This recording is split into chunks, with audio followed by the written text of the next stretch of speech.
नमः संस्कृताय।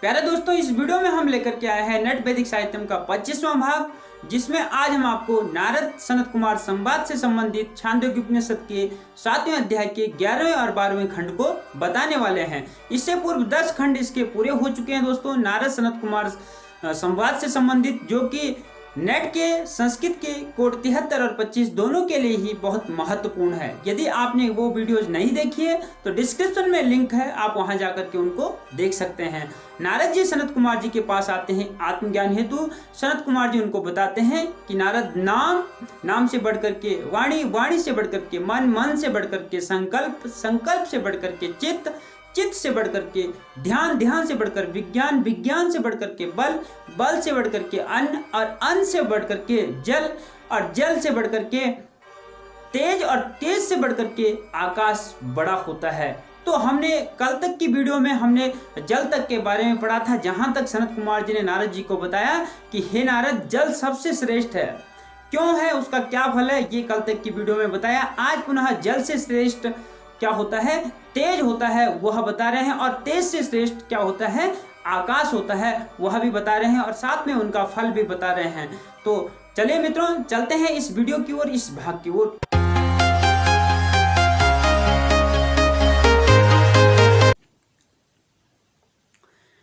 ग्यारहवें खंड को प्रारंभ करने से पहले शांति मंत्र कर लेते हैं। श्री गुरु चरण कमलेभ्यो नमः।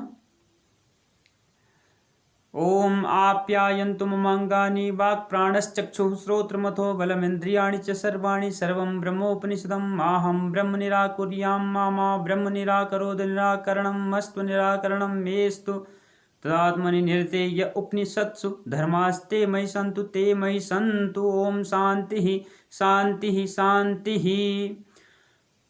इससे पूर्व 10वें खंड में सनत कुमार जी ने नारद जी को बताया कि हे नारद, सबसे श्रेष्ठ जल है, सबसे बढ़कर जल है, इसलिए आप जल की उपासना करो।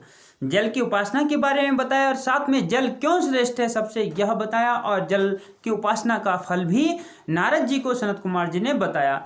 इसमें जल से बढ़कर के तेज है। नारद जी को सनत कुमार जी बता रहे हैं कि हे नारद, जल से बढ़कर के तेज है, इसलिए आप जल की उपासना करो। तो जल से बढ़कर के तेज क्यों है और कैसे है, वह मंत्रों के द्वारा बता रहे हैं। तो चलिए पहले मंत्र को शुरू करते हैं।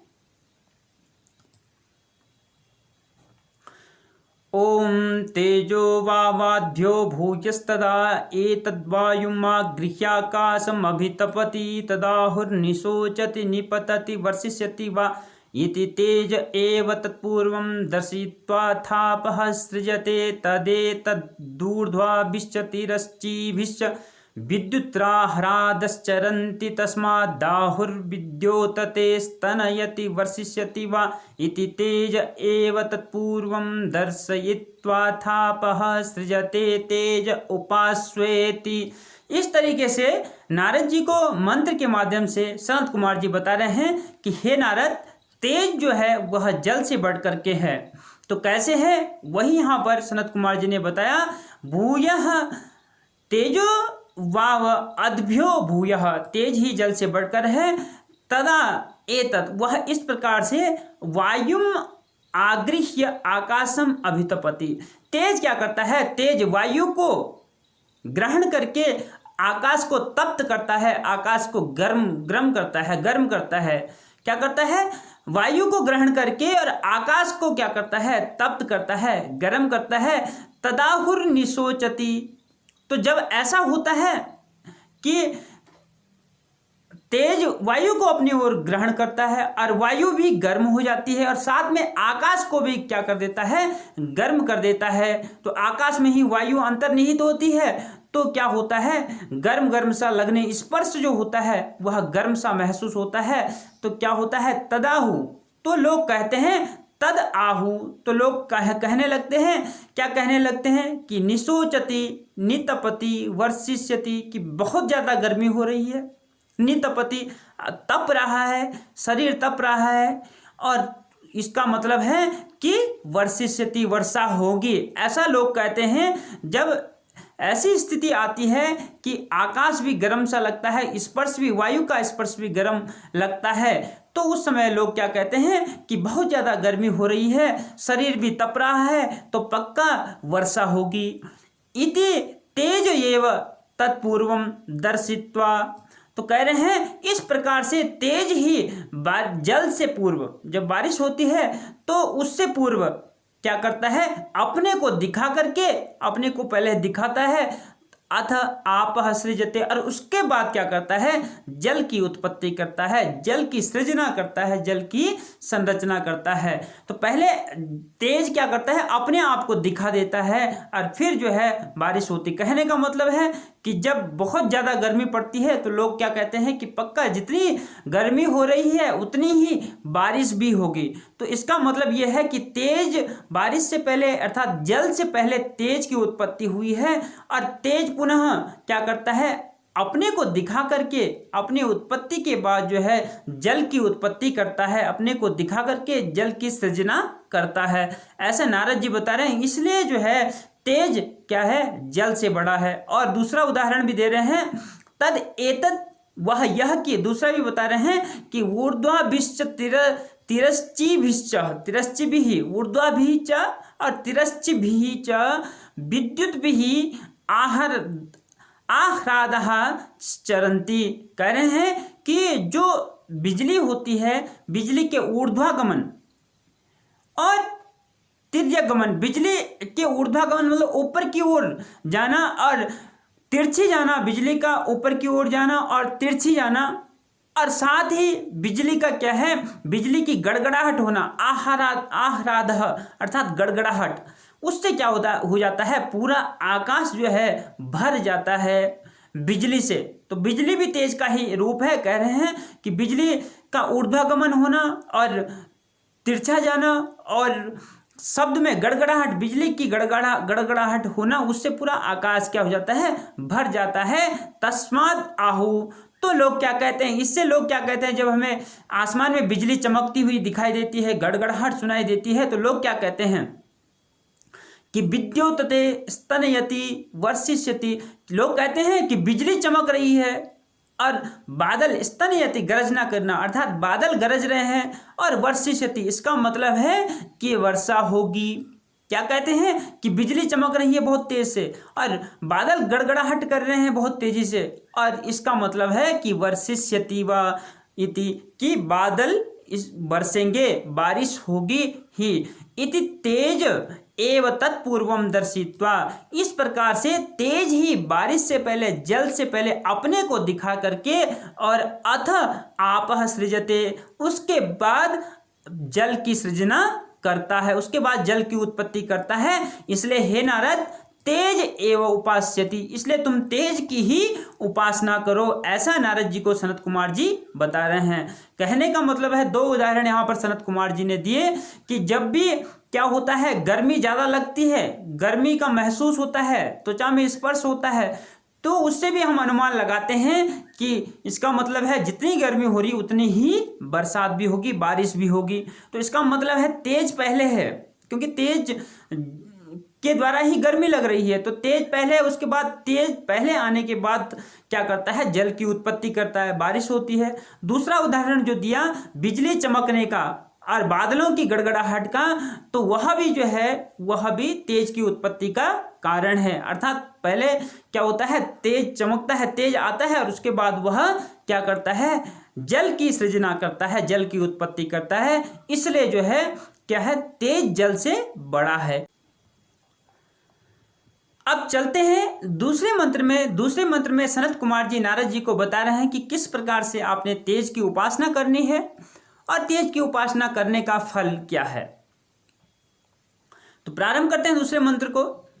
ओम सयस्तेजो ब्रह्मेत्युपास्ते तेजस्वी वैसा तेजस्वतो लोकान भास्वतो अपहत तमस्कान अभिसिध्यति यावत् तेजसो गतं तत्रास्य था कामचारो भवति यस्तेजो ब्रह्मेत्युपास्तेस्ति भगवस्तेजसो भूय इति तेजसो वाव भूयोस्तीति तन्मे भगवान ब्रवीत्विति।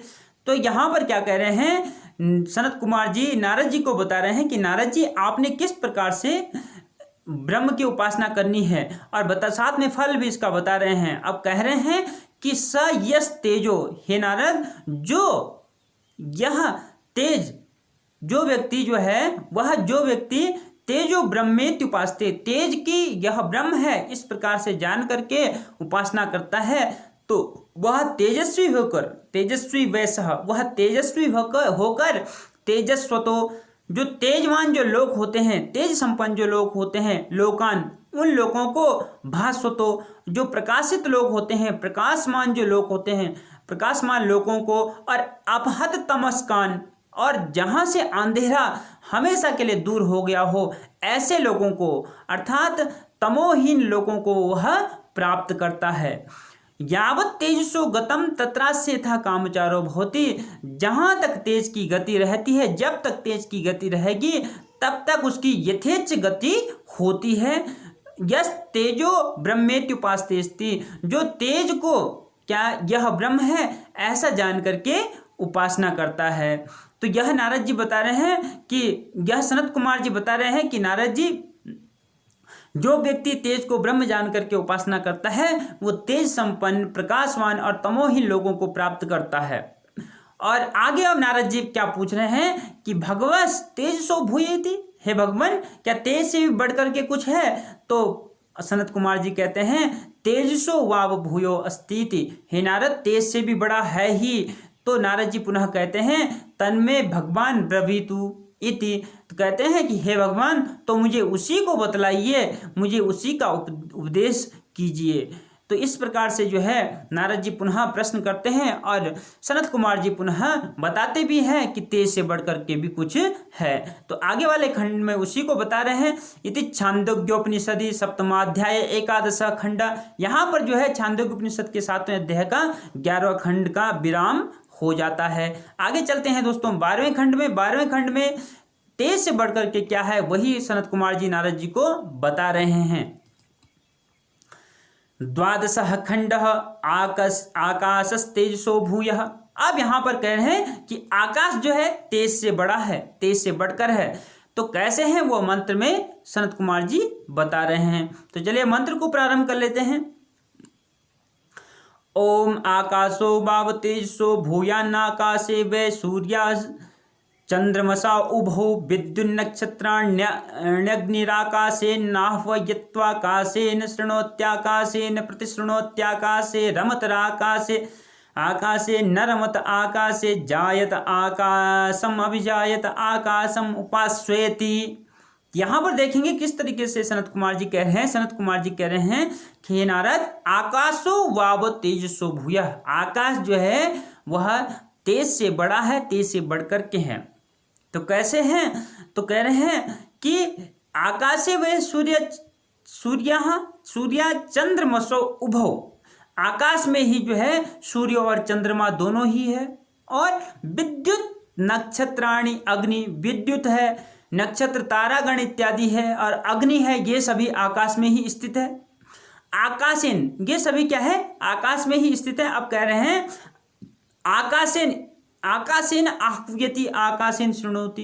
पहले बताया कि सूर्य और चंद्रमा तो आकाश में ही स्थित है, और विद्युत है अर्थात बिजली, और नक्षत्र है, अग्नि है, ये सभी नक्षत्र अर्थात तारेगण ये सभी जो है कहाँ है आकाश में स्थित है। इसलिए जो है तेज से बड़ा क्या हो गया आकाश हो गया। अब पुनः और भी आगे बता रहे हैं आकाशेन आह्वयति, जब कोई व्यक्ति जो है क्या करता है किसी को आवाज देता है, बुलाता है, पुकारता है, तो क्या करता है आकाश के द्वारा ही किसी दूसरे को बुलाता है। और आकाशेन शृणोति, और जब किसी को हम बुलाते हैं तो जिसको बुला रहे हैं वह सुनता कैसे, आकाश से ही वह हमारी आवाज को सुन पाता है। आकाशेन प्रतिशृणोति, और कोई तीसरा व्यक्ति यदि हमारी आवाज सुन रहा है तो वह कैसे सुनेगा, आकाश के द्वारा ही वह हमारी आवाज सुन पाएगा। तो वह आकाशेन प्रतिशृणोति, आकाश से रमत, और हम लोग पूरा जीव पूरा संसार जो है क्या करता है आकाश में ही रमण करता है, आकाश में ही खेलता है। आकाश में जब हम बड़े प्रसन्न होते हैं, बड़े मुदित होते हैं, बड़े खुश होते हैं, तो हम अपनी भावनाओं को शब्दों में व्यक्त करते हैं और वह शब्द कहाँ जाते हैं? आकाश में ही वो शब्द जाते हैं। इसलिए हम आकाश में ही हम अपनी खुशियों को व्यक्त करते हैं, रमण करते हैं, खेलते हैं, कूदते हैं, सारा हम आकाश में ही करते हैं। आकाशे न रमत। अब यहीं में इसका जो है हम अलग ले लेंगे, आकाश न रमत, अर्थात जब हमें कोई दुख होता है, कोई तकलीफ होती है, तो आकाश में हम क्या खुश नहीं होते हैं, तो अपनी अच्छी भावनाओं को व्यक्त नहीं करते हैं, बल्कि अपना जो खेद होता है, जो दुख की भावनाएं हमारे अंदर आती है, उस दुख को खेद के रूप में हम आकाश में ही प्रकट करते हैं। और कह रहे हैं आकाश से जायता, ये पूरा जीव प्राणी जंतु जितने भी हैं सब आकाश में ही उत्पन्न होते हैं। और कह रहे हैं आकाशम अभिजायत, और जो जीव जंतु प्राणी इत्यादि सभी बीज भी जो होते हैं वो सभी क्या होते हैं? आकाश की ओर बढ़ते हैं। क्या करते हैं? आकाश की ओर ही बढ़ते हैं। बीज भी जब अंकुरित होते हैं तो उनकी दिशा क्या होती है? आकाश की ओर, इधर नहीं, इधर नहीं, सीधे आकाश की ओर ही उनकी दिशा होती है। इसलिए हे नारद, तुम आकाश की उपासना करो, क्योंकि आकाश जो है तेज से बड़ा है, इसलिए तुम आकाश की उपासना करो। तो सब कुछ जो है आकाश में ही है, ऐसा सनत कुमार जी नारद जी को बता रहे हैं। इसलिए हे नारद, तुम आकाश की उपासना करो। अब दूसरे में मंत्र में क्या बता रहे हैं वो चलते हैं दूसरे मंत्र में, कि कैसे आकाश की उपासना करनी है, साथ में उसका फल क्या है। ओम सय आकाशं ब्रह्मेत्युपास्त आकाशवतो वैसलोकान् प्रकाशवतो संबाधानुरुगायवतोऽभिसिध्यति यावद् आकाशस्य गतं तत्रास्य यथा कामचारो भवति य आकाशं ब्रह्मेत्युपास्तेऽस्ति भगव आकाशाद् भूय इत्याकाशाद्वाव भूयोऽस्तीति तन्मे भगवान् ब्रवीत्विति। इति छान्दोग्योपनिषदि सप्तमाध्याये 12 खंडः। अब इसमें देखें कि सनत कुमार जी नारद जी को क्या बता रहे हैं कि सय आकाशम ब्रह्मेत्युपास्ते, हे नारद, जो आकाश को यह ब्रह्म है ऐसी उपासना करता है, या यह ब्रह्म है ऐसा जान करके उपासना करता है, आकाश वो तो वैसा, वह आकाशवान होकर के आकाशवान लोगों को और प्रकाश वो तो प्रकाशवान लोगों को और क्या करता है? असंबाधान, जहाँ कोई भी बाधा, जहाँ कोई भी दुख नहीं आता हो, ऐसे लोगों को, और उरुगायवतो, और बड़े बड़े लोगों को, विस्तार, जिन लोगों का विस्तार बहुत ही बड़ा है, जिनके विस्तार की कोई सीमा नहीं है, ऐसे विस्तारित लोगों को वह क्या करता है? प्राप्त करता है। यावद आकाशस्य गतम, जहाँ तक आकाश की गति रहती है, तत्रास्य यथा कामचारो भवति, वहीं तक इसकी गति यथेच्छ उसकी गति होती है। यह आकाशम ब्रह्मेत्युपास्तेस्ति, जो क्या है? आकाश को क्या करता है? ब्रह्म जान करके उपासना करता है। तो यहाँ पर जो है सनत कुमार जी क्या बता रहे हैं कि हे नारद, आकाश की जो है ब्रह्म जान करके जो उपासना करता है, वो आकाशवान लोगों को, प्रकाशवान लोगों को, और क्या बिना दुख वाले जो लोग हैं, जहाँ दुख की कोई दुख आता ही ना हो, और बड़े बड़े लोगों को वह प्राप्त करता है। यावत, जहाँ तक जो है आकाश की गति होती है, वहीं तक उसकी यथेच्छ गति होती है। तो अब पुनः नारद जी कहते हैं अस्ति भगवा आकाशात् भूय, कि भगवान आकाश से बढ़कर के कुछ है। तो पुनः क्या कहते हैं? सनत कुमार जी कहते हैं आकाशात् वा भूयो अस्ति अस्ति, कि आकाश से भी बढ़कर के है। तो फिर नारद जी कहते हैं तन्मे भगवान ब्रवीत्युतु, हे भगवान, तो मुझे जो आकाश से बढ़कर है उसी को बताइए, उसी का उपदेश दीजिए। तो इति छांदोग्योपनिषदि सप्तमाध्याये 12 खंड। यहाँ पर जो है प्यारे मित्रों, छांदोग्योपनिषद के 12वें खंड का क्या हो जाता है? विराम हो जाता है। तो प्यारे दोस्तों, आज सनत कुमार जी ने नारद जी को बताया 11वें और 12वें खंड में कि जल से बढ़कर के तेज है और तेज से बढ़कर आकाश है, इसलिए आप आकाश की उपासना करो। तो प्यारे मित्रों, यहाँ पर जो है 7वें अध्याय के 12वें खंड का भी विराम हो जाता है। साथ में ही हम अगली वीडियो में लेकर के आएंगे 13वें और 14वें खंड को। तो अपनी इस वीडियो को आज हम यहीं पे विराम देते हैं। मिलते हैं दोस्तों दूसरी वीडियो में दूसरे भागों के साथ। तब तक के लिए नमस्कार और धन्यवाद।